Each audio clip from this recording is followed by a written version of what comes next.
Bismillahirrahmanirrahim. Assalamualaikum warahmatullahi wabarakatuh.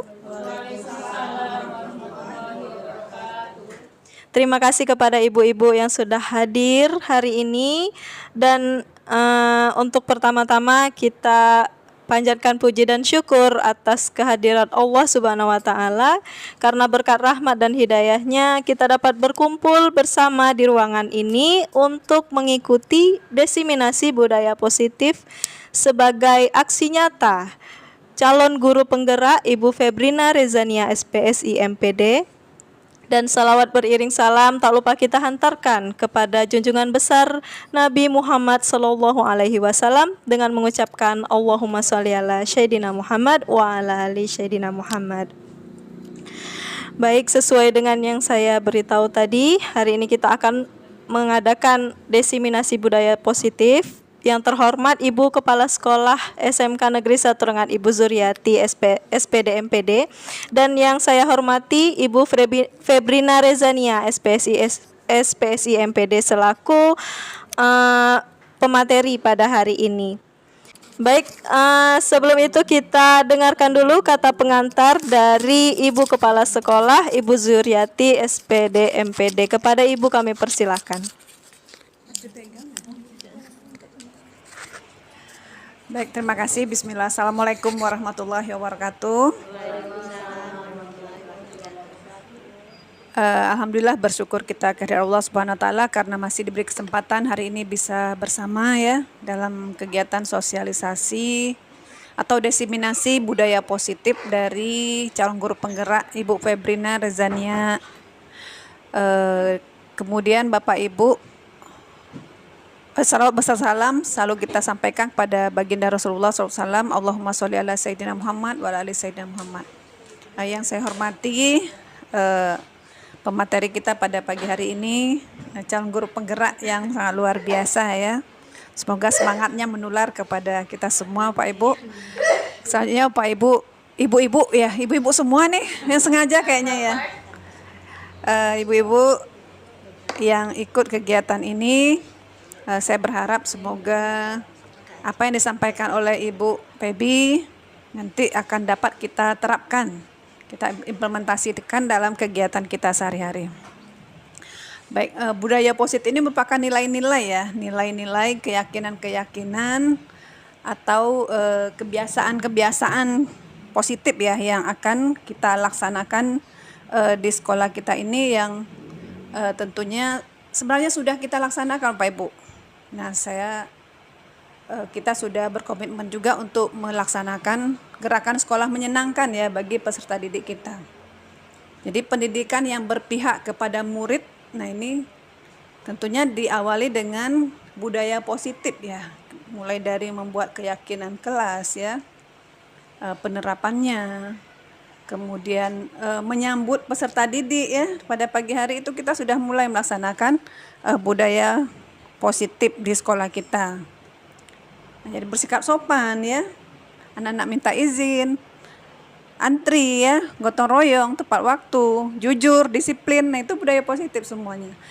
Nah jadi kita berharap semuanya ingin menjadi yang lebih baik lagi ya Pak Ibu ya. Saya yakin kita semua punya keinginan untuk memperbaiki diri, untuk memperbaiki kualitas kita sebagai seorang pendidik, dan saya juga ingin memperbaiki kualitas diri saya sebagai kepala sekolah, bagaimana bisa memimpin dengan baik yang sesuai dengan fungsi yang sudah diberikan kepada saya ya.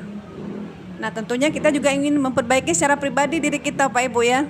Sebagai seorang istri, sebagai seorang ibu, pasti kita setiap hari ingin memperbaiki diri melalui refleksi yang kita laksanakan, yang kita apakan setiap hari ya. Mungkin malam hari kita berefleksi ya, hari ini kegiatanku ini yang perlu diperbaiki apa, yang perlu ditingkatkan apa gitu ya. Nah jadi dengan adanya budaya positif ini tentunya nanti membawa dampak yang baik bagi diri kita sendiri, dan kita tularkan, kita ajak peserta didik kita agar menjadi peserta didik yang berkarakter. Nah jadi ujungnya karakter peserta didik ini Bapak Ibu, budaya positif ini ya. Bagaimana supaya kita bisa menjadikan anak didik kita itu memang berkarakter sesuai dengan profil pelajar Pancasila. Nah, mungkin itu pengantar dari saya, lebih dalamnya nanti mungkin Bu Febi ya yang akan mengupas tuntas. Dan kepada ibu-ibu semuanya yang belum berkesempatan menjadi guru penggerak ya, saya berharap akan ikut ya dalam angkatan 12. Masih ada seleksi angkatan 12. Nah, ini pengalaman juga untuk teman yang masih antri atau masih parkir ya, masih parkir dan yang angkatan 11. Ada Bu Era, Bu Wita, Bu Maindeng dan Bu Ratna ya. Nah, mudah-mudahan, ayo Wi Suherni. Nah, mudah-mudahan nanti udah ada gambaran seperti apa kegiatannya. Kemarin pada PI 2 ada kegiatan diskusi visi ya, prakarsa perubahan. Nah, itu seperti itulah lebih kurang kegiatannya Bapak Ibu. Kepada Bu Febi terima kasih sudah memfasilitasi kegiatan ini. Mudah-mudahan kegiatan Bu Febi berjalan lancar ya sampai tuntas sehingga nanti C-nya hilang ya, tinggal GP-nya saja. Memang betul-betul bisa menggerakkan.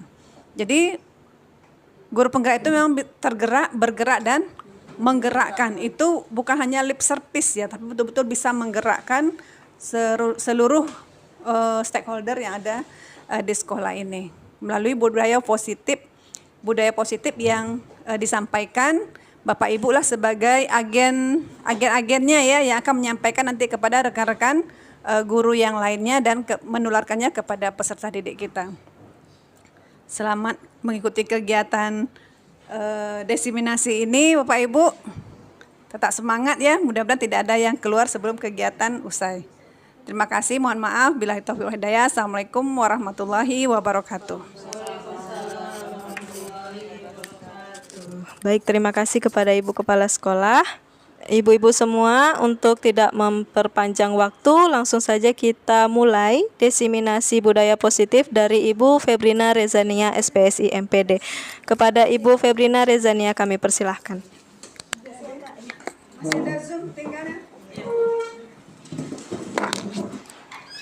Baik, bismillahirrahmanirrahim. Assalamualaikum warahmatullahi wabarakatuh.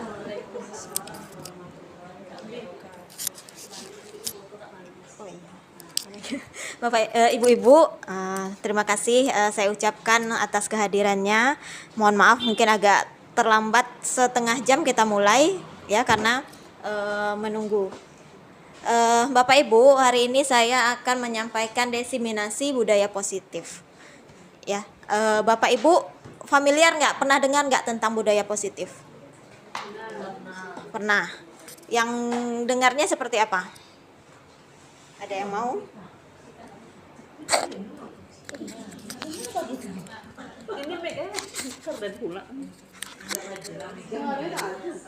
Tes.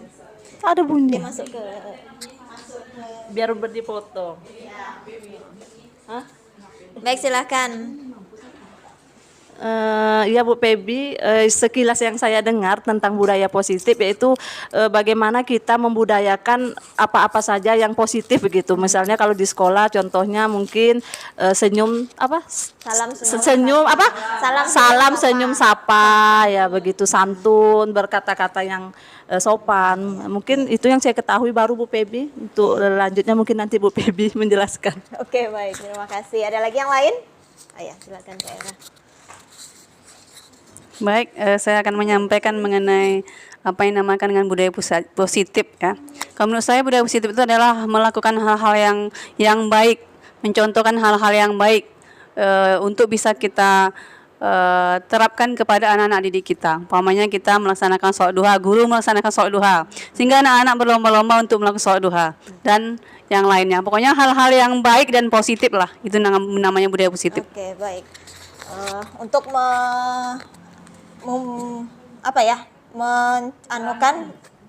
mengimplementasikan budaya positif, kita harus mencontohkan terlebih dahulu gitu ya sebagai guru. Ya, oke, baik. Baik Bapak ibu-ibu, maaf ibu-ibu semua ternyata di sini. Ibu-ibu nih, Seperti yang sudah disampaikan sama Ibu Kepsek tadi, budaya positif adalah nilai-nilai, keyakinan-keyakinan, kebiasaan-kebiasaan di sekolah yang berpihak pada murid agar murid dapat berkembang menjadi pribadi yang kritis, penuh hormat dan bertanggung jawab.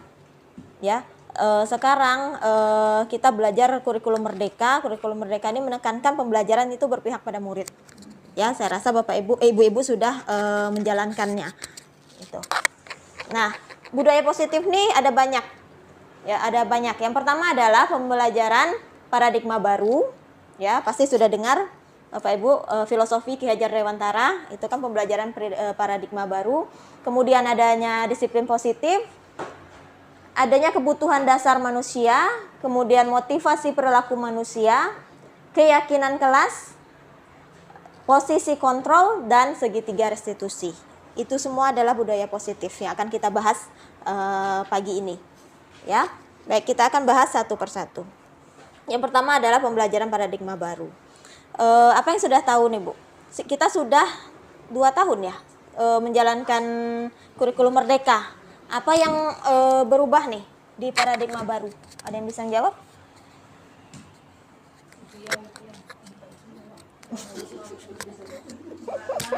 Ada?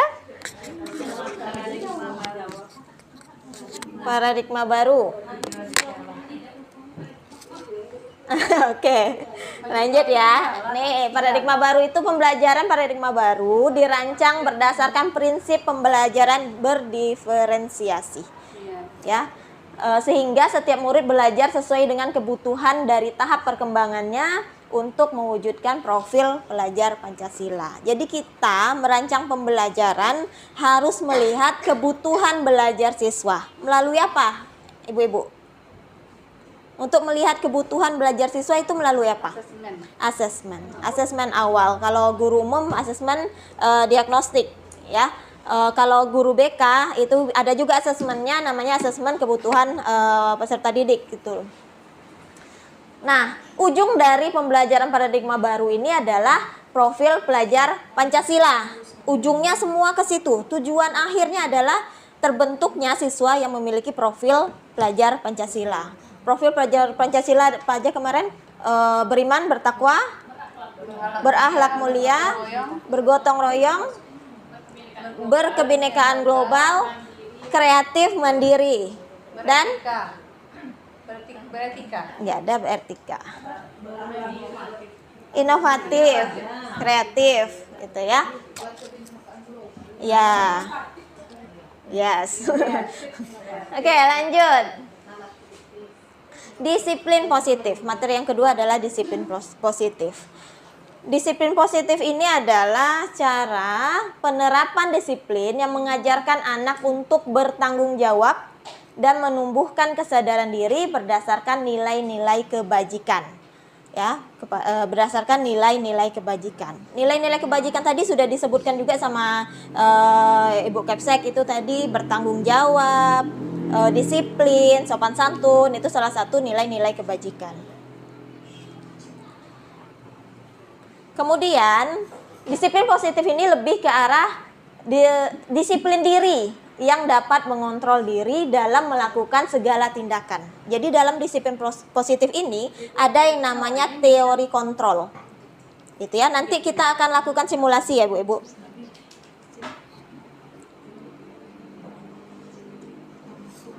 Oke, kemudian disiplin positif ini dapat membuat murid memahami dan menyadari berdasarkan motivasi internal, bukan akibat paksaan, pujian, atau hukuman. Ya, jadi kita sekarang sudah tidak bisa lagi menghukum. Jadi anak itu berubah atas keinginan dia sendiri. Ya, bukan karena hukuman kita, gitu. Oke, Bapak Ibu, ini ada beberapa kasus. Ya, sebelumnya kita mengenal hukuman, kemudian sekarang ada yang namanya konsekuensi. Hukuman ada yang tahu Bapak Ibu? Hukuman apa? Apa Kak Suci? Iya, bisa dijelaskan? Pakai ini Kak motor.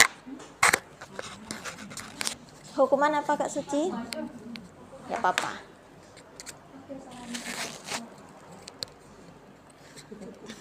Punishment aja. apa? Punishment, hukuman punishment. Ada yang lain?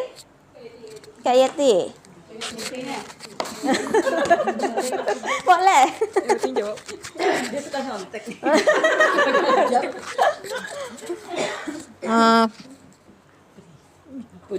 Ya, lanjut. Punishment atau hukuman adalah suatu bentuk prosedur atau tindakan yang diberikan kepada individu atau kelompok atas kesalahan, pelanggaran atau kejahatan yang telah dilakukan dalam bentuk reinforcement negatif atau penderitaan dalam rangka pembinaan dan perbaikan tingkah laku sehingga tidak terulang kembali di kemudian hari. Oke, itu hukuman. Konsekuensi. Kalau konsekuensi ada yang tahu? Konsekuensi ya? Konsekuensi adalah kesepakatan. Ya. Kesepakatan antara siswa dan guru untuk melakukan sesuatu perbaikan. Oke, baik. Baik, terima kasih. Luar biasa sekali. Hukuman itu segala sesuatu tindakan yang dilakukan secara tiba-tiba. Bukan tiba-tiba, langsung pada hari itu. Langsung pada hari itu. Misalnya anak terlambat. Tanpa kita ada komunikasi sebelumnya, kita langsung kamu bersihkan ini. Itu termasuk hukuman. Ya. Tandanya lagi, hukuman itu bisa menyakiti anak. Hukuman ini bisa menyakiti anak. Karena kita tidak ada kesepakatan lebih dulu, jadi anak-anak akan tersakiti. Ya. Kemudian konsekuensi seperti kata Bu Era tadi, konsekuensi itu adalah kesepakatan. Kita sudah ngomong, "Nak, kalau besok terlambat lagi, apa yang harus kamu lakukan? Apa konsekuensi yang harus kamu lakukan?" Jadi yang membuat konsekuensi itu anak dan disepakati oleh guru. Ya, kita oke, sesuai, boleh gitu. Ya. Oke, ini ada beberapa kasus. Mohon perhatian ke depan. Nanti ibu-ibu menjawab apakah kasus yang saya bacakan yang pertama di tabel-tabel ini termasuk hukuman atau konsekuensi. Ya. Mencatat 100 kali di dalam buku kalimat. Saya tidak akan terlambat lagi karena terlambat ke sekolah. Hukuman atau konsekuensi? Hukuman atau konsekuensi? Ada yang konsekuensi, ada yang hukuman. Oke, pegang jawabannya masing-masing ya. Oke, yang kedua, lari mengelilingi lapangan basket 2 kali karena terlambat hadir di sekolah. Hukuman atau? Hukuman. Oke, lanjut. Murid diminta untuk push up 15 kali karena tidak menggunakan masker ke sekolah. Hukuman. Menggantikan kertas tugas teman yang telah dicoret-coret. Hukuman atau konsekuensi? Oke, konsekuensi. Ingat jawabannya ya masing-masing ya. Membersihkan tumpahan air di meja tulis karena tersenggol pada saat belajar. Konsekuensi. Murid disuruh untuk tidak mengenakan sepatu seharian di sekolah karena tidak mengenakan sepatu hitam. Hukuman. Lari mengelilingi lapangan basket 2 kali karena terlambat 10 menit untuk pelajaran PJOK. Ada yang hukuman, ada yang konsekuensi nih. Ya? Oke, kita lihat jawabannya ya. Jeng jeng jeng ya. Kalimat yang pertama mencatat 100 kali di dalam buku kalimat itu adalah hukuman. Ya, karena belum ada kesepakatan. Lari mengelilingi lapangan basket 2 kali karena terlambat hadir di sekolah itu juga hukuman. Kemudian murid diminta untuk push up 15 kali karena tidak menggunakan masker ke sekolah itu juga hukuman. Ya, menggantikan kertas tugas teman yang telah dicoret-coret itu termasuk konsekuensi. Membersihkan tumpahan air di meja tulis karena tersenggol juga konsekuensi. Murid disuruh untuk tidak mengenakan sepatu seharian di sekolah itu hukuman. Karena apa tandanya tadi hukuman? Menyakiti. Ya, dia menyakiti. Kemudian lari mengelilingi lapangan basket 2 kali karena terlambat 10 menit untuk pelajaran PJOK.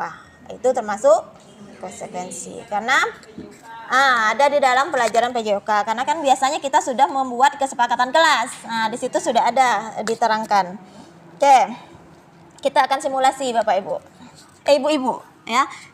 Kita akan simulasi, nama simulasinya ada cobalah buka. Jadi saya pengen ibu-ibu sekarang berpasangan, cari pasangannya. Berdua ya. Berpasangan. Wita, Kak Ana sama Wita. Ini ganjil nih. Wita bisa? Sibuk? Oh iya. Atau Kak Ana sama Maya sini? Dia lagi Zoom. Atau Kak Ana sini? Betul, boleh gini.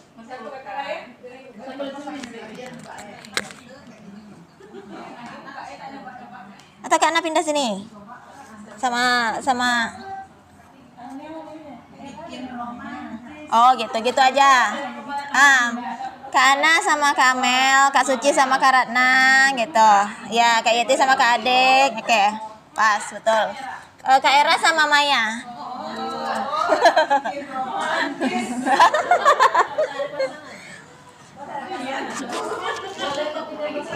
Dia lagi sibuk.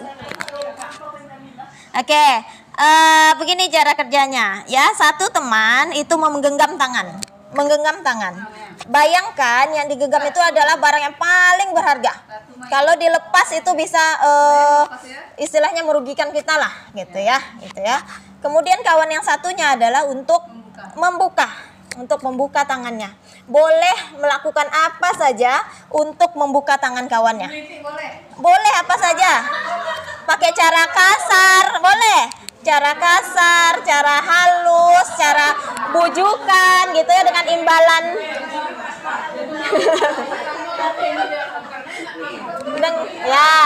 dengan imbalan uang boleh juga ya. Jadi silahkan dengan cara apa saja temannya berusaha membuka. Nah, sudah siap? Sudah? Tentukan siapa yang menggenggam, siapa yang melepas. Ya, buatlah video, silahkan.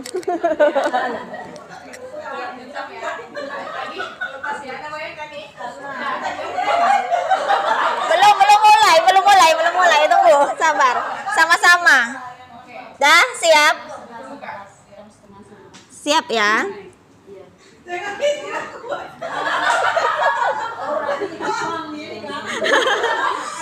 Nah, baik ibu-ibu, silakan kita mulai dari sekarang.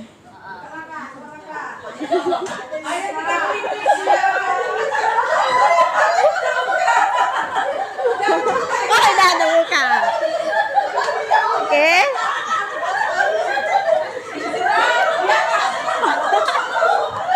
Oke, sudah. Tepuk tangan. Belum? Sudah. Sudah. Siapa yang berhasil terbuka? Kak Yeti aja. Puput sama Kak Yeni terbuka juga. Oke, bisa maju ke depan.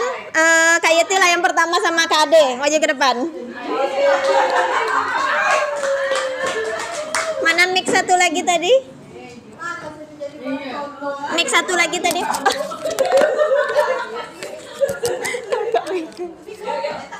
Sini.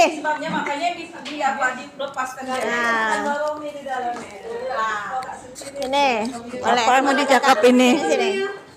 Sini Yeti. Oke. Dari yang kakak melepas. Melepas. Oke. Kita dengarkan dari yang melepas apa usaha yang sudah dilakukan untuk melepas tangannya. Apa tadi? Usahanya tadi pertamanya kan gini, kan tarik aja, terus Yetinya nggak mau, tak bisa. Akhirnya gini gelitik langsung nih Terlepas. Oke, langsung pasrah dibuka. Iya. Ada bukan juga. Nah, ada lagi? Enggak. Oke, sekarang kita dengarkan dari yang menggenggam tangan. Kenapa bisa lepas tangannya? Dipaksa. Daripada nanti tahu tidak. Pertama kan Kak Ade tadi saya udah mempertahankan kuat nih Bu Pebi. Nah, tapi di tangan kiri dulu dia tarik sama Bu Ade, saya masih tahan. Yang titik lemah tuh memang digelitik tuh Bu Pebi. Saya tak bisa digelitik. Oh, tak bisa digelitik ya. Oke, baik, tepuk tangan. Terima kasih, silakan kembali. Yang kedua lepas. Maju ke depan.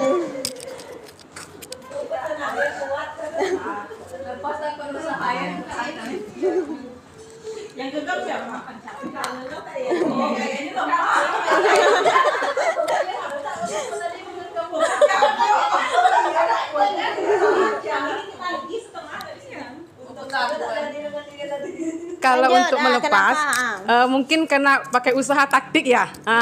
Taktik dari kelingking dibuka, gini dibuka, akhirnya terbuka lah tangannya tuh ya.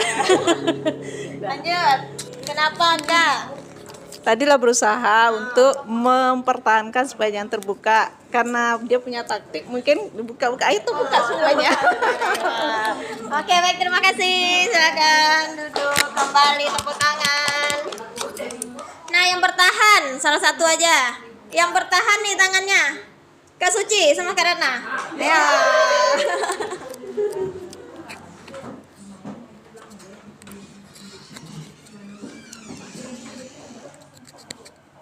Oh. Oh ya, ganti pasangan aja. Oke, Kak Era nih, Kak Era, siapa? Kak Anggi sama Kak Iki ya, ayo. Iya, yang belum terbuka kan?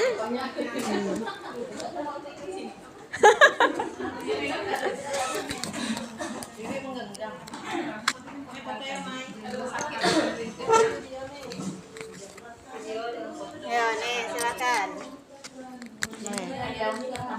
Baik, saya sebagai yang membuka genggaman dari benda kesayangan yang berharga oleh Kak Wikia. Tadi sudah sangat berusaha dengan keras, mencoba taktik juga, ternyata kekuatan kurang. Tadi sudah ada gelitikan, sudah mencoba satu-satu tangan, ternyata genggaman Bu Wikianya sangat kuat. Mungkin bendanya sangat berharga sampai tidak bisa dilepaskan lagi. Baik, itu dari saya yang Anunya mungkin kurang bujukannya belum. bujukannya udah sampai ketawa-ketawa pun tetap kuat genggamannya. Rasanya sangat berharga sepertinya. Oke. Silakan Bu Wikia, kenapa bisa? Kenapa saya bisa mempertahankan genggaman saya? Karena genggaman saya itu yang saya genggam adalah kasih sayang keluarga. Udah luka, Bu, udah tetap luka. Udah Tetap sakit. juga saya menggenggam apa tadi Kak Ira? Mempertahankan apa yang saya genggam dan saya punya. Terima kasih. Oke, baik, terima kasih, tepuk tangan. Oke, ibu-ibu, dari penjelasan kawan, dari simulasi tadi,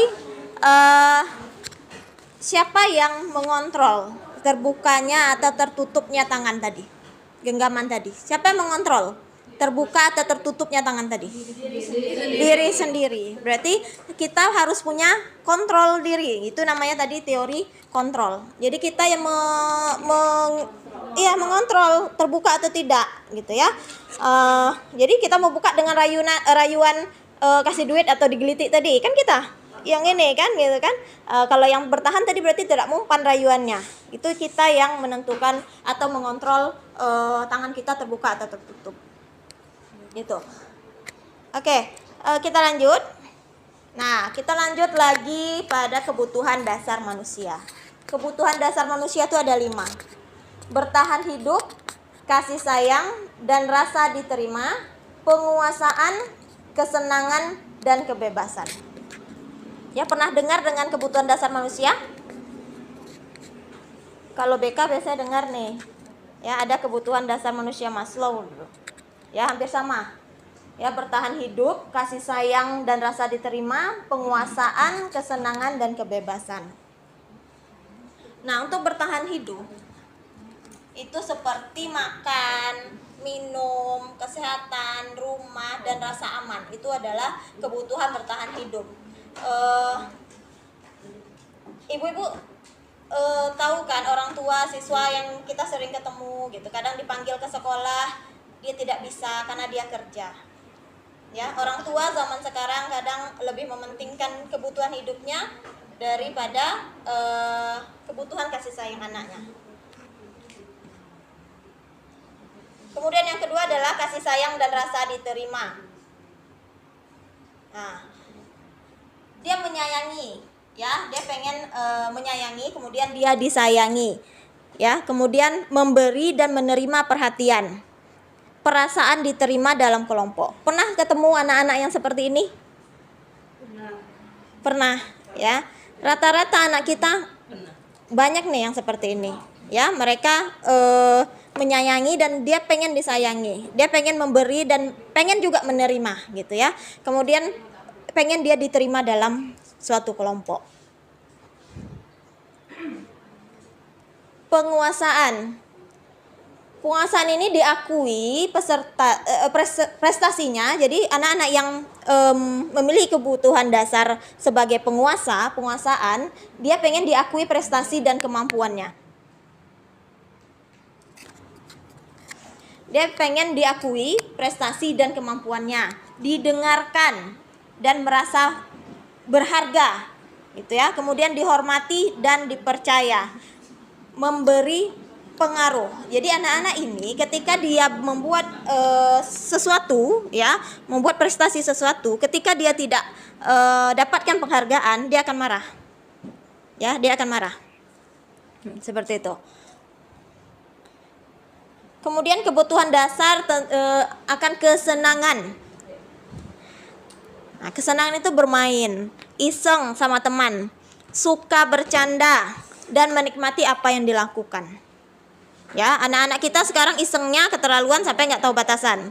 Ya, iseng ngejek kawan, iseng ngejek fisik kawan, itu iseng kata dia, gitu ya. Jadi dia tidak tahu batasan lagi karena saking isengnya. Berarti dia memiliki kebutuhan dasar kesenangan.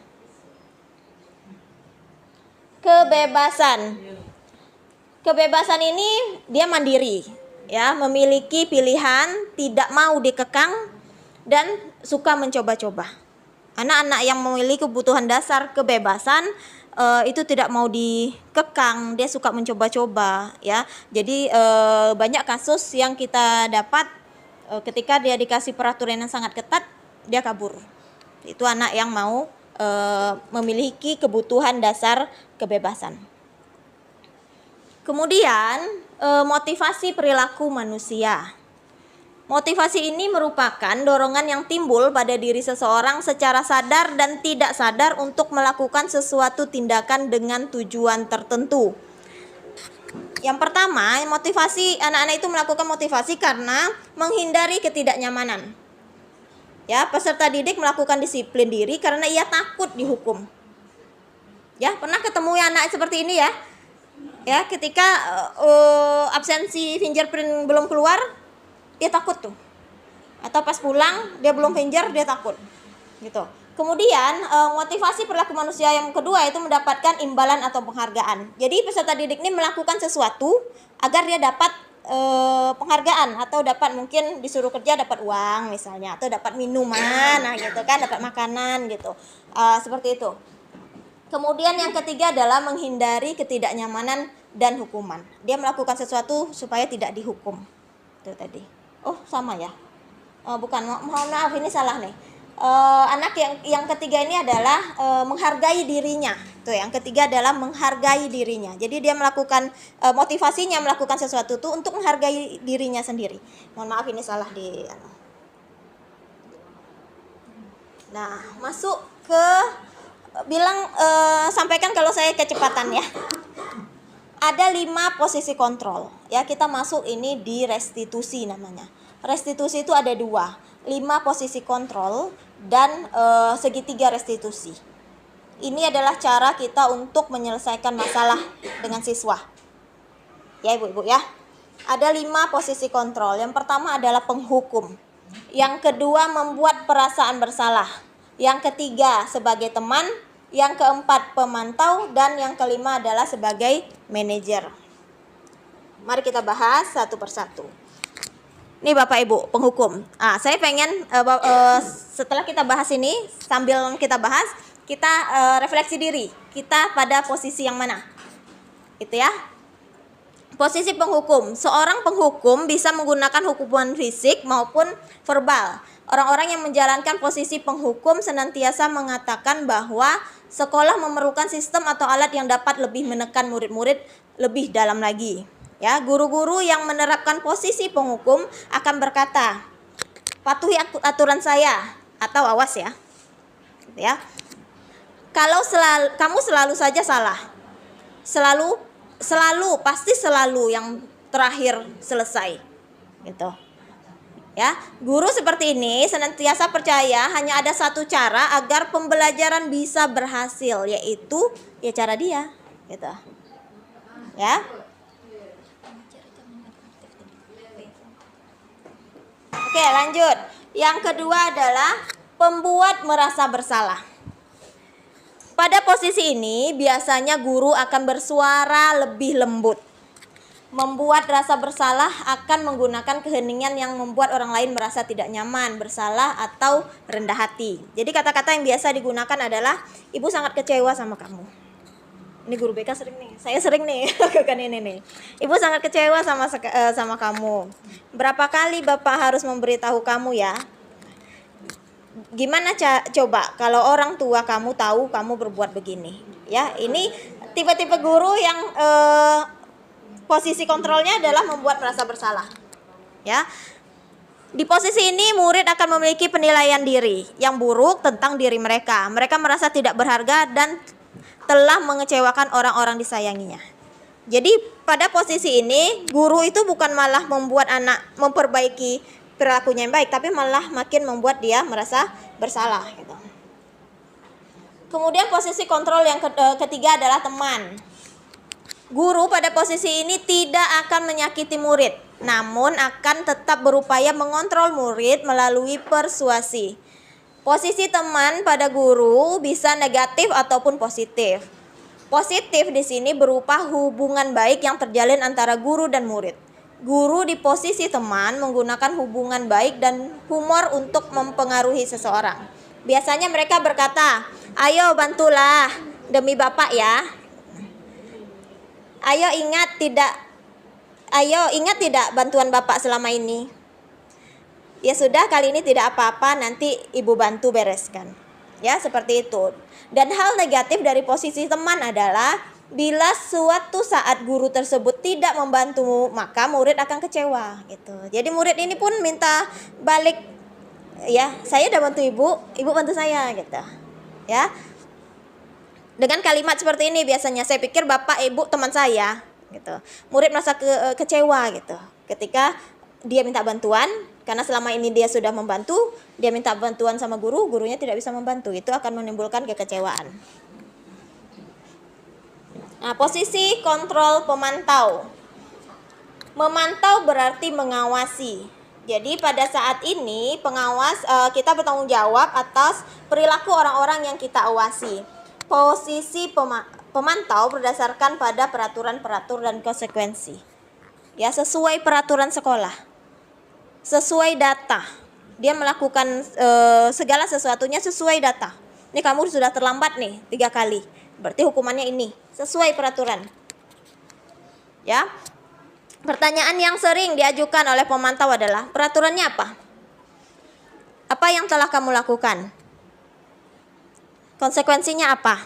Yang sudah kita sepakati. Itu guru-guru yang pada posisi pemantau. Seorang pemantau sangat mengandalkan perhitungan, catatan, data yang dapat digunakan sebagai bukti atas perilaku seseorang. Posisi ini akan menggunakan stiker, slip catatan, atau daftar cek. Ya, kita kan punya buku di kelas, kan ada buku absen siswa, ya kan? Di buku piket juga ada absen siswa gitu. Itu termasuk, kita lihat dari situ tuh. Di BK juga ada catatan siswa kan, sudah berapa kali dia melakukan tindakan kesalahan gitu. Kemudian posisi manajer. Posisi di mana guru berbuat sesuatu bersama dengan murid. Mempersilahkan murid mempertanggungjawabkan perilakunya, mendukung murid agar dapat menemukan solusi atas permasalahannya sendiri. Ya, biasanya dia berkata, apa yang kita yakini? Apakah kamu meyakininya?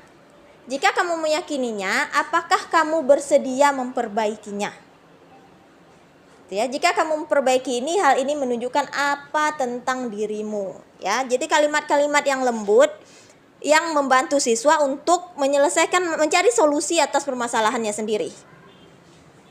Nah, dari kelima posisi kontrol, ibu-ibu berada di posisi yang mana? Ayo, siapa? Kak Ade. Posisi mana Kak Ade? Tolong lapor mic-nya, Kak Ade. Posisi mana itu? Pemantau kayaknya. Oke. Dari yang sudah dijelaskan oleh Bu Feby tadi, kira-kira saya berada di posisi pemantau kayaknya. Memantau, berarti semua sesuai data. Iya. Oke, baik. Pindah ke Bu Yeti.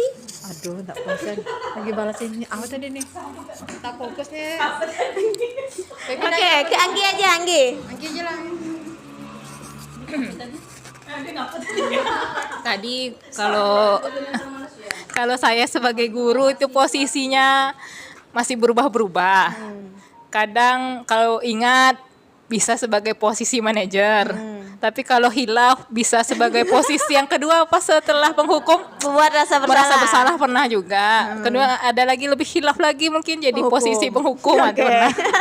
Tergantung Lebih banyak situasi. hilafnya atau lebih Iya, banyak iya. anunya, lebih banyak hilafnya kayaknya ya. Selalu berubah-ubah biasanya. Oke, baik. Baik, terima kasih. Pegang aja dulu mic-nya. Oke, ada yang lain? 11 12. Bu Amel, Kak Amel, dari posisi mana? Kak Amel, opor, tolong. Kalau saya biasanya dilihat dari penjelasan Bu Feby tadi di posisi pemantau. Pemantau. Biasanya berdasarkan data. Oke, baik. Baik, terima kasih.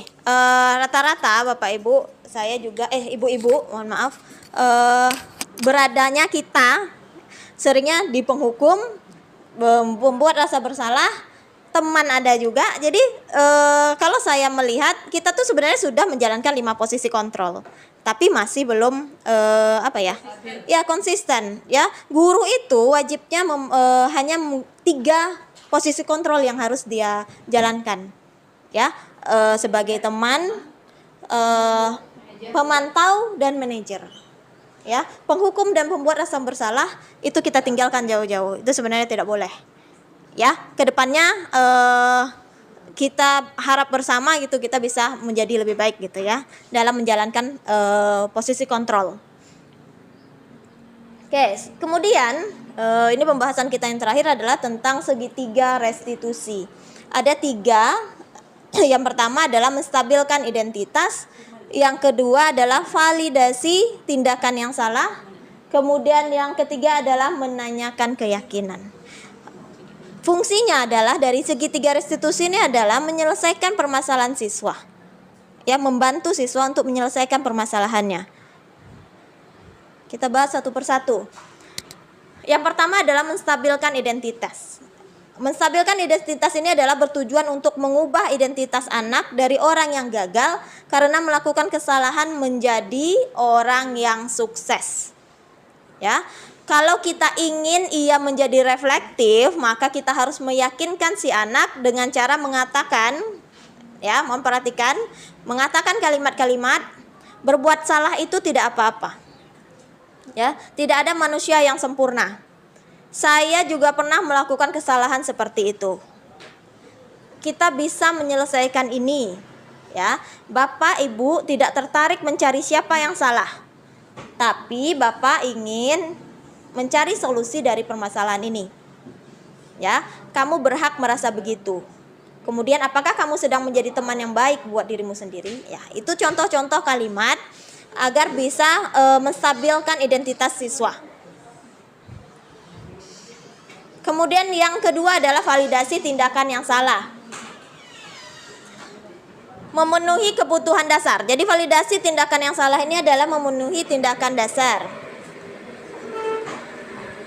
Kalau kita memahami kebutuhan dasar apa yang mendasari sebuah tindakan, dari asesmen tadi misalnya kebutuhan dasarnya apa, atau kita cari tahu dulu nih permasalahan anak nih kenapa dia bisa begitu. Jadi kita bisa menyimpulkan oh kebutuhan dasar anak ini apa gitu. Jadi kita bisa menemukan cara yang paling efektif untuk memenuhi kebutuhan tersebut. Ya, kalimat yang biasa digunakan adalah padahal kamu bisa melakukan yang lebih buruk dari ini ya. Kamu pasti punya alasan mengapa melakukan itu. Jadi kita cari alasannya. Kenapa dia melakukan? Kamu patut bangga pada dirimu sendiri karena kamu telah melindungi sesuatu yang paling penting buatmu. Kamu boleh mempertahankan sikap itu, tapi kamu harus menambahkan sikap yang baru. Nah, itu contoh-contoh kalimat dari validasi tindakan yang salah. Kemudian menanyakan keyakinan. Anak melihat kesalahannya dihubungkan dengan norma sosial dan nilai-nilai yang didasari manusia berinteraksi dengan orang lain. Kalimat yang biasa digunakan adalah apa yang kita percaya sebagai kelas atau keluarga. Apa nilai-nilai umum yang kita telah sepakati. Kemudian apa bayangan kita tentang kelas yang ideal. Jadi ditanyakan, kamu tuh maunya seperti apa ke depannya gitu. Nanti anak menjawab tuh, pengen seperti ini Bu. Oh ya, kamu yakin gitu ya. Kamu yakin, kalau yakin kamu harus tetap melaksanakannya seperti itu ya. Kamu mau jadi orang seperti apa nanti ke depannya? Nah, seperti itu. Itulah kalimat-kalimat, contoh kalimat ya. Sebenarnya kalimatnya banyak. Ini hanya contoh kalimatnya saja. Gitu ya. Oh ya, tentang menanyakan keyakinan. Dah, Bapak Ibu, Ibu-ibu, sampai di sini ada pertanyaan enggak? Ada pertanyaan? Tidak? Kok tidak, kita lanjut ya. Ini saya akan memberikan kasus sama ibu-ibu. Ada 4 kasus, kita bagi 4 kelompok. Ya, berapa orang ya? Ada berapa kita? 1, 2, 3, 4, 5, 6, 7, 8, 9, 10, 11, 12, 13, 14. 4 kelompok berarti berapa orang? Ada yang 4, ada yang 3. Oke, silakan, mau saya tentukan kelompoknya atau cari sendiri nih? Oke. Ada yang 3, ada yang 4. Hah? Mana? Ini siapa? Maya sama siapa? 4.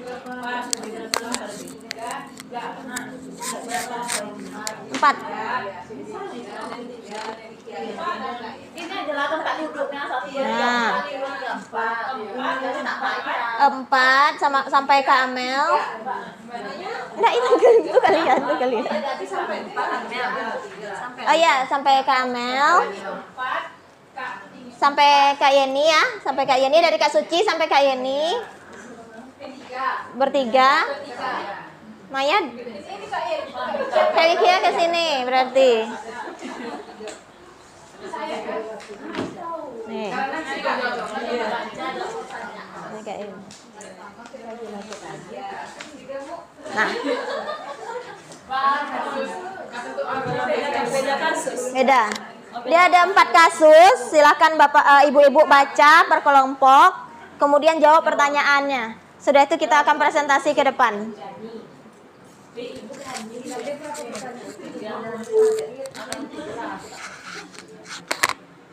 Apa kasus kita? Sepatu.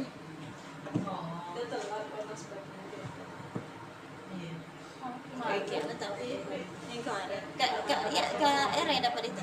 Nah, itu Kak Era dapat.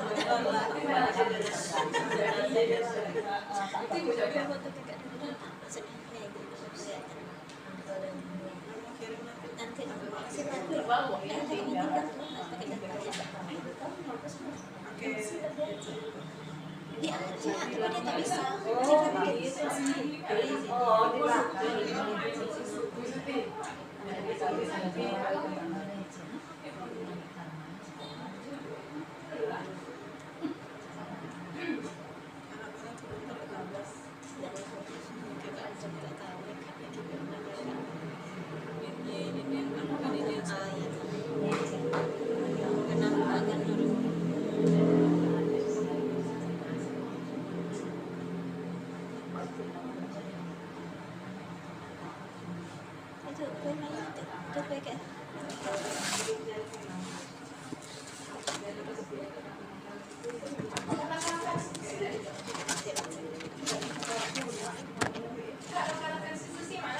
Apa? Langkah-langkah restitusi. Apa yang ditanyanya? Oh ini ya? 3 nih, menstabilkan identitas, validasi tindakan yang salah, menanyakan keyakinan.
Boleh coret aja di sini.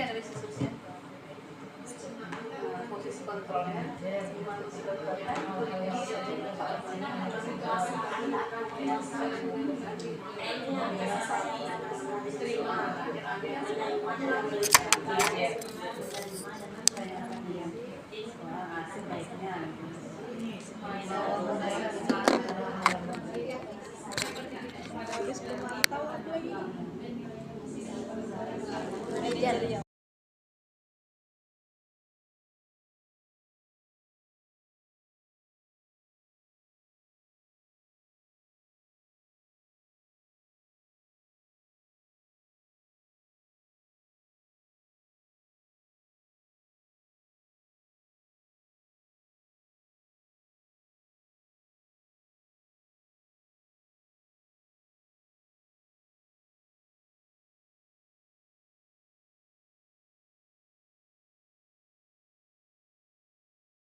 Sudah ibu-ibu? Sudah? Yang kasus 1 sudah? Kasus 1? Anggi? Udah siap? Kasus 1 kalian? Sudah? Kalau sudah boleh langsung? Oh belum, lanjut. Sudah? Pemantau.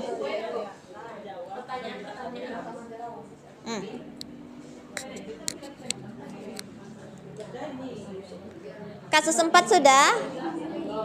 Belum? Oke. 5 menit aja lagi ya.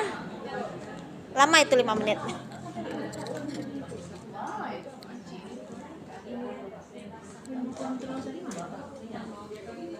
Kontrol, penghukum, pembuat rasa bersalah, teman, pemantau.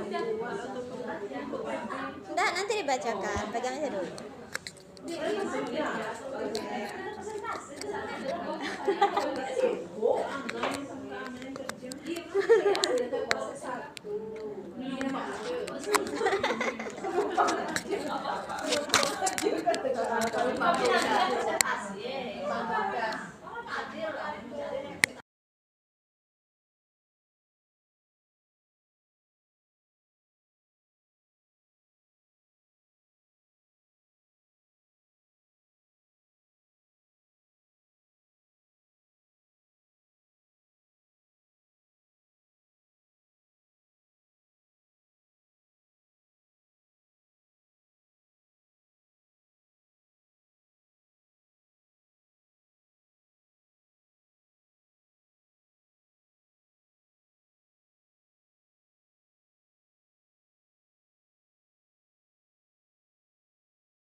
Ya. Oke, ibu-ibu sudah ya, waktunya sudah habis. Siapa yang mau duluan? Kasus berapa yang mau duluan presentasi? 1, oke, silakan maju ke depan. Oh gitu ya, oke.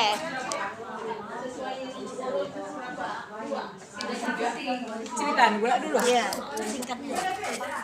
Bertiga tak maju. Garis besarnya. Boleh bertiga, 1 aja lah, tak muat di sini. 1 aja ya, 1 orang aja. Memang karena Sini, biar masuk dalam video. karena paling kecil. Nah. Assalamualaikum warahmatullahi wabarakatuh. Baiklah, saya perwakilan dari kasus 1, yaitu dengan Bu Yeti dan Bu Ade tadi sudah berdiskusi tentang kasus 1 ini. Masalahnya pertama adalah ada seorang guru matematika, Bu Santi, yang sedang sakit kemudian digantikan oleh Bu Eni. Ternyata ketika digantikan oleh Bu Eni sempat mendapatkan atau sempat diremehkan oleh siswa, yaitu Natali dan Vivi. Nah, setelah selesai, di sini ada penyelesaian kasus oleh Ibu Santi ketika mengetahui permasalahan yang diakibatkan oleh Vivi dan Natali tersebut. Kami langsung jawab aja. Nah, dalam kasus di atas, langkah-langkah restitusi apa saja yang sudah dijalankan oleh Ibu Santi? Yang kami dapatkan dari kasus ini, pertama itu Bu Santi sudah mengikuti alur restitusi, yang itu pertama mengidentifikasi masalah dengan menanyakan kepada peserta didik apa masalahnya. Itu gitu Tante. Yang kedua, langkahnya ternyata di sini Bu Santi menurut kami sudah berperan sebagai manajer dengan mengkonfirmasi kepada peserta didik tentang kesalahan yang dilakukan oleh siswa. Apakah perbuatan dilakukan sesuai dengan keyakinan kelas? Sudah ditanyakannya. Kemudian yang ketiga langkahnya, Bu Santi ini berdiskusi dengan siswa yang bermasalah tadi tentang konsekuensi yang akan dilakukan oleh siswa tersebut, apa yang bisa dilakukan dan sesuai dengan keyakinan kelas. Itu jawaban pertama langkahnya. Yang kedua, apakah restitusi sudah yang diusulkan Vivi dan Natali sudah sesuai dengan pelanggaran telah dibuat? Menurut kami juga sudah sesuai. Tanya ya. Yang ketiga pertanyaannya, posisi apakah yang telah diambil oleh Ibu Eni dalam menangani Vivi dan Natali? Ini sudah dijelaskan pada langkah-langkah yang soal 1 itu. Kami meyakini bahwa di sini posisi Bu Santi itu sudah berposisi sebagai manajer kepada peserta didik. Kemudian pertanyaan keempat, jika Anda adalah Pak Hasan, bagaimana Anda menyikapi langkah yang ditempuh Ibu Santi? Menurut kami, jika kami adalah sebagai Pak Hasan, kami mempercayakan dulu kepada Ibu Santi untuk menyelesaikan masalahnya, diselesaikan dengan siswa secara diskusi atau manajer, karena sudah tepat pelaksanaan yang telah dibuat oleh Ibu Santi. Baiklah, sekian dari kami. Kasus 1. Wassalamualaikum warahmatullahi wabarakatuh. Waalaikumsalam warahmatullahi wabarakatuh. Beri tepuk tangan Ibu-ibu. Tepuk tangan. Kemarin kita lanjut ke kasus kedua. Ya, silakan maju ke depan.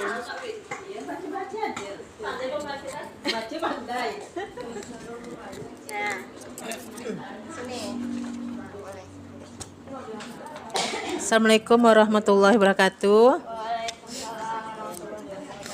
Kami dari kelompok 2, saya sendiri Wikiakwati, Erawati, dan Maya Damayanti. Kasus kami ini tentang seorang siswa yang melanggar peraturan sekolah yang tidak memakai sepatu. Ya, sepatu berwarna hitam. Tapi diceritakan lagi. Ya, itu dah jawabannya. Dalam kasus di atas, sikap posisi apakah yang diambil oleh Bapak Lukman? Jelaskan apa indikatornya. Posisi Bapak Lukman ini adalah dengan cara menghukum. Ya Bapak Ibu. Ya. Pertanyaan kedua, bila Bapak Lukman mengambil posisi seorang manajer, apa yang akan dikatakannya kepada siswa tersebut? Sebaiknya kamu harus mempersiapkan segala keperluan belajar sehari sebelum pergi sekolah. Oke, lanjut. Yang ketiga, pertanyaannya, kira-kira bila Anda adalah kepala sekolah di sekolah tersebut, bagaimana Anda menyikapi langkah yang diambil Pak Lukman mengenai kasus tersebut? Jika saya sebagai kepala sekolah, saya akan memanggil guru tersebut di waktu yang berbeda dan menanyakan alasan kenapa Pak Lukman bersikap seperti itu terhadap siswa dan memberikan pengertian sesuai 5 posisi kontrol tadi. Oke. 5 tadi apa kayak? Mungkin hanya itu yang dapat kami sampaikan dari kelompok 2. Lebih dan kurang saya mohon maaf. Wabillahi taufik walhidayah. Wassalamualaikum warahmatullahi wabarakatuh. Waalaikumsalam warahmatullahi wabarakatuh. Baik, terima kasih untuk tim kasus 2. Sekarang kita lanjut tim kasus 3. Ayo, maju. Lanjut belum. Tim kasus 3. Kasus 4 dulu karena 3 belum selesai. Alot kayaknya. Kontrol.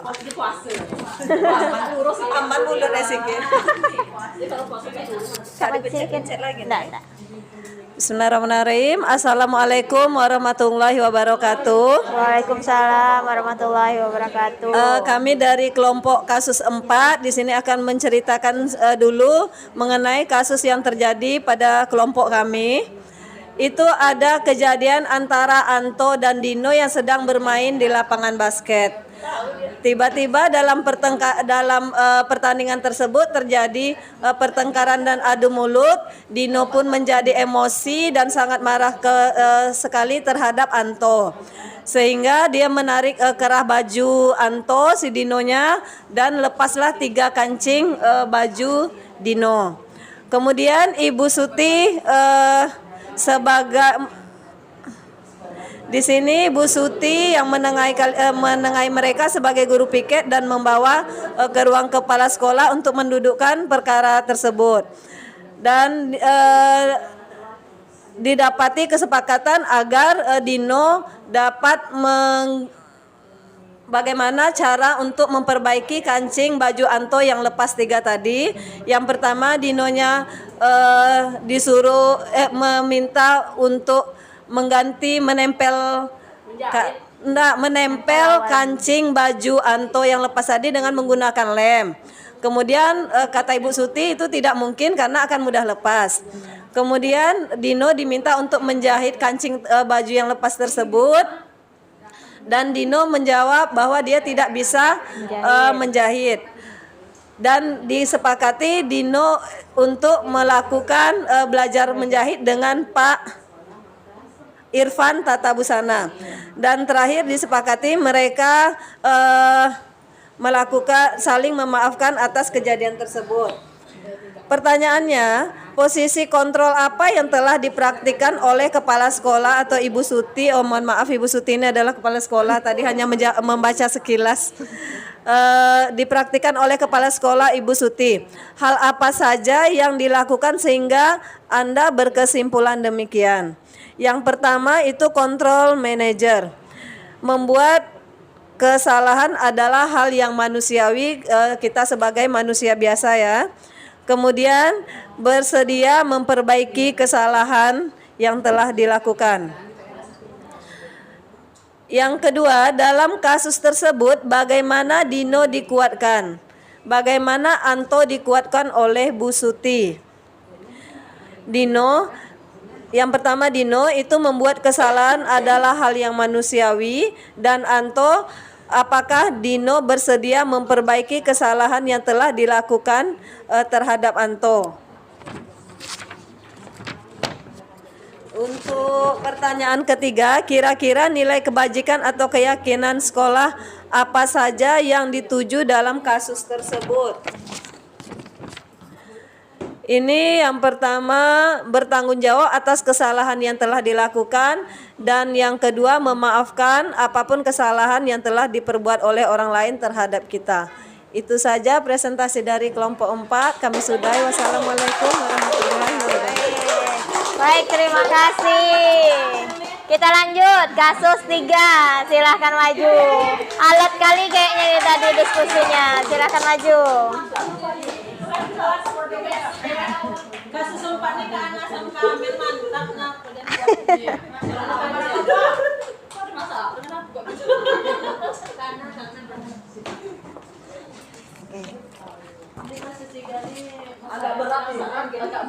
Alot dia. Assalamualaikum warahmatullahi wabarakatuh. Waalaikumsalam warahmatullahi Kami akan mencoba menjawab kasus 3.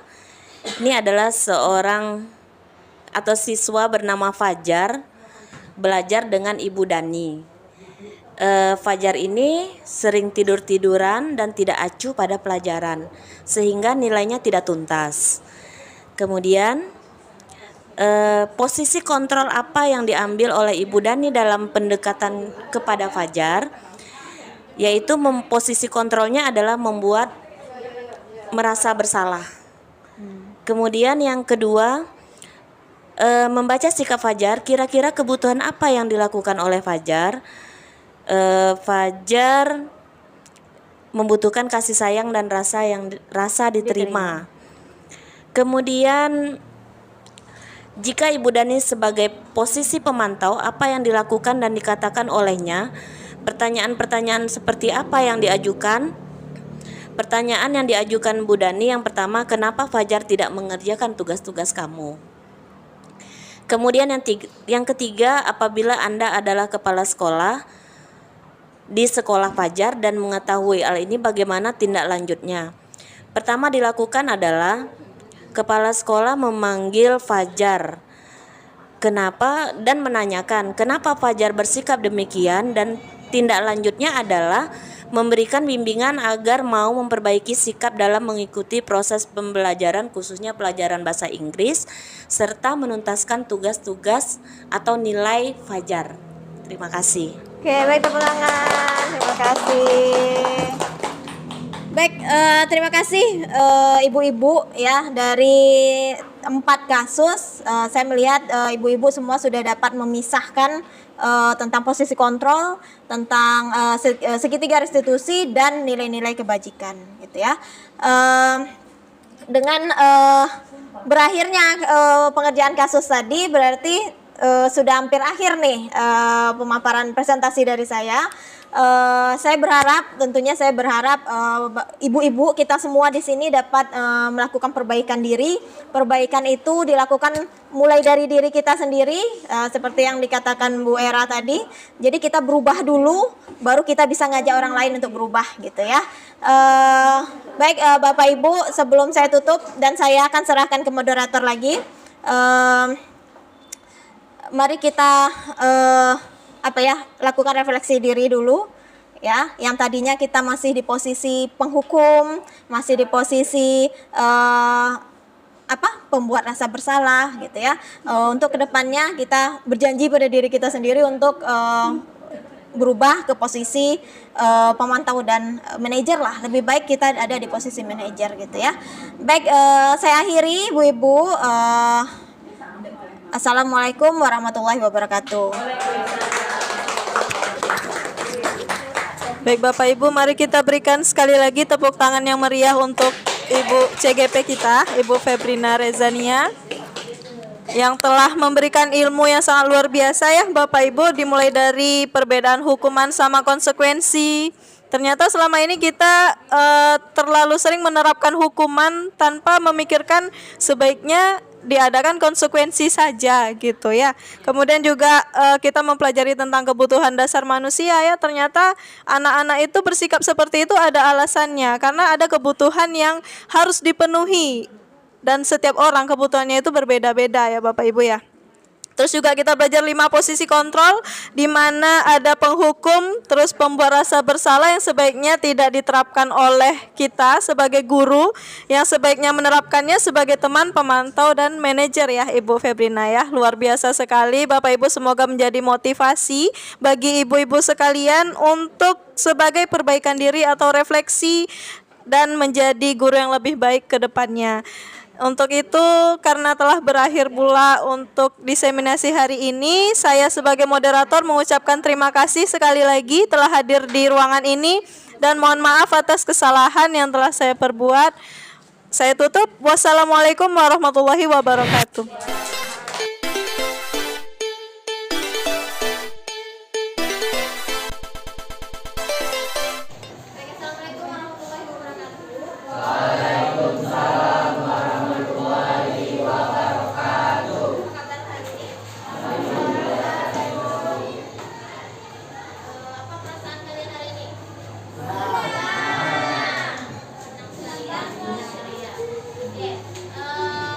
Hari ini Ibu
karena kita sudah menyepakati suatu peraturan, ya.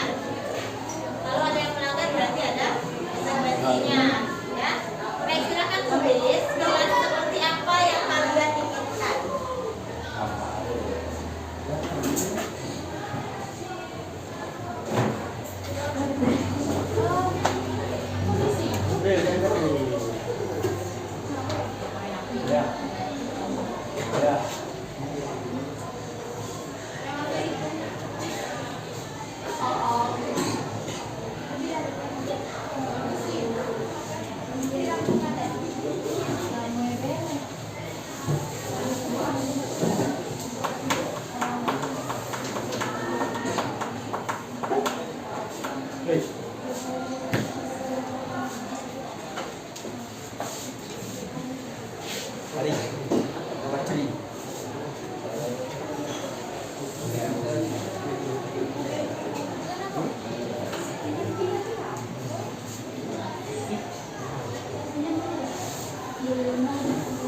Yang sudah selesai boleh tanpa dulu.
Saya ingin kelas yang kompak, aman dan bahagia. Senang sekali dapat bergabung di kelas ini. Oke, pengen kelas yang kompak? Ya. Ya. Ya. Makan ya. Kemudian bersih sama animanya yang bersih.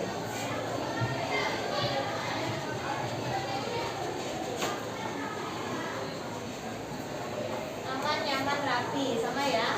Rapi, bersih, dan aman. Rapi, bersih, aman.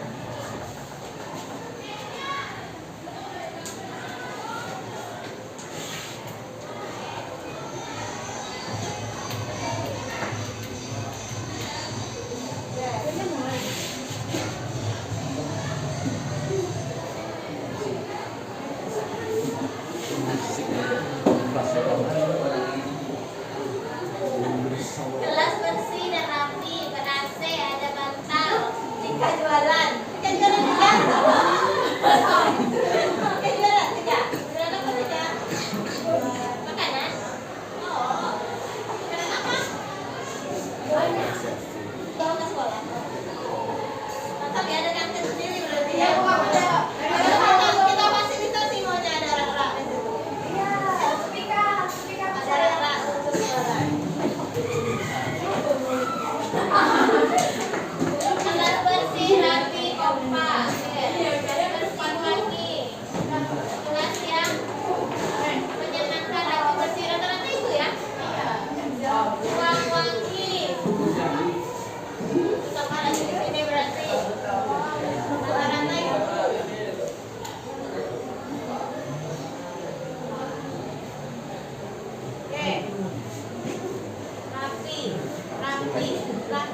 Kalian sudah rapi belum? Belum. Rata-rata rapi. Kenapa kelasnya tidak rapi? Nah, ya. Perhatikan, kita harus sama-sama karena keinginan kalian sama.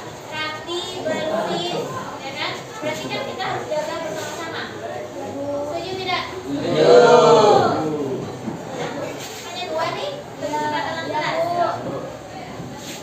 Kelas rapi, bersih, aman, dan wangi, kelasnya kompak. Sepakat dengan keyakinan kelas ini? Sepakat. Oke, kalau sepakat berarti sama-sama kita menjalankannya. Oke, setuju? Setuju. Oke, baik.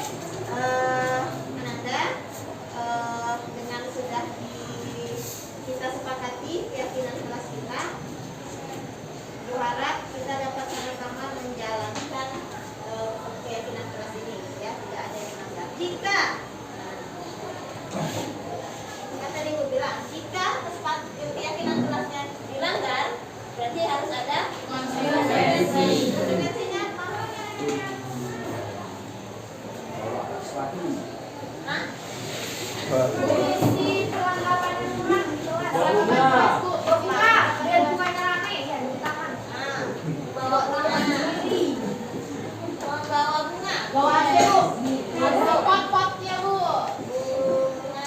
Bunga dan potnya. Perlengkapan bu.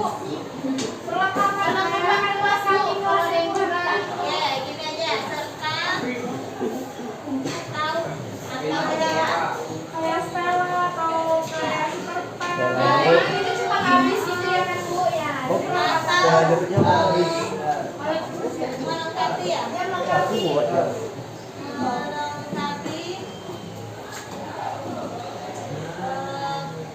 Perlengkapan kelas.